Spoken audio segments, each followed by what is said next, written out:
மலை உச்சியில் உள்ள கல்லில் தீபம் ஏற்றுவதால் தர்காவுக்கு பாதிப்பு இல்லை என நீதிபதி கூறியது ஏற்கத்தக்கது இல்லை என்றும், திருப்பரங்குன்றம் மலை உச்சியில் உள்ள தூண் தீபத்தூண் இல்லை என்றும் தர்கா தரப்பு வாதத்தை முன்வைத்திருக்கிறார்கள்.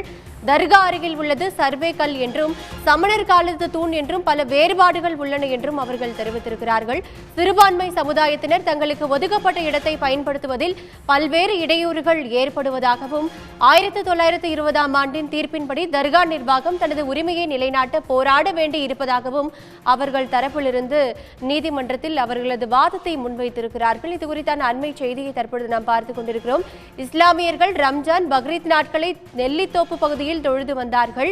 இந்த நிலையில் தற்பொழுது திருப்பரங்குன்றம் தீப வழக்கில் நீதிபதி GR சுவாமிநாதன் உத்தரவு இயற்கை நீதிக்கு எதிரானது என்றும் அவர்கள் தரப்பிலிருந்து வாதிட்டிருக்கிறார்கள். மனுதாரர் திட்டமிட்டு கடைசி நேரத்தில் நீதிமன்றத்தை அணுகி இந்த உத்தரவை பெற்றிருக்கிறார் என்றும் அவர்கள் தெரிவித்திருக்கிறார்கள்.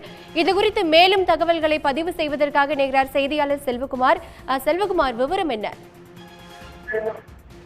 திருப்பரங்குன்றம் மலை உச்சியில் இருக்கக்கூடிய அந்த கழுத்தூணில் தீபம் ஏற்றுவது தொடர்பான விவாதம் பிற்பகலுக்கு மீண்டும் உணவு இடைவேளைக்கு பிறகு மீண்டும் தொடர்கிறது. ஏற்கனவே இந்து சமய அறநிலைத்துறையின் சார்பாகவும் அதே போன்று கோவில் சார்பாகவும் இன்று காலை தங்களுடைய வாதங்களை வழக்கறிஞர்கள் எடுத்து வைத்தார்கள். தற்போது தர்கா தரப்பு தன்னுடைய வாதங்களை எடுத்து வைத்து வருகிறார்கள்.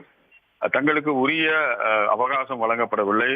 இந்த வழக்கில் தாங்கள் நீதிபதியால் கடைசி நேரத்தில் சேர்க்கப்பட்டார்கள். எனவே தங்களுக்கு உரிய வாய்ப்பளிக்கப்படாமல் இந்த தீர்ப்புகள் எல்லாம் வழங்கப்பட்டிருக்கின்றன தொடர்ந்து தங்களை வலியுறுத்தி இருக்கிறார்கள். அது மட்டும் அந்த நெல்லித்தோப்பு பகுதி, அதாவது மேலே அமைந்திருக்கக்கூடிய அந்த நெல்லித்தோப்பு பகுதியில் இஸ்லாமியர்கள் தொழுகை செய்கின்ற பொழுது அதற்கு தொழுகை நடத்தக்கூடாது என எதிர்ப்பு தெரிவிக்கப்பட்டது. அது மட்டுமல்ல, அங்கு அந்த தர்கா பகுதியில் ஆடு, கோழி ஆகியவை பலியிடக்கூடாது என தடுக்கப்பட்டிருக்கிறது.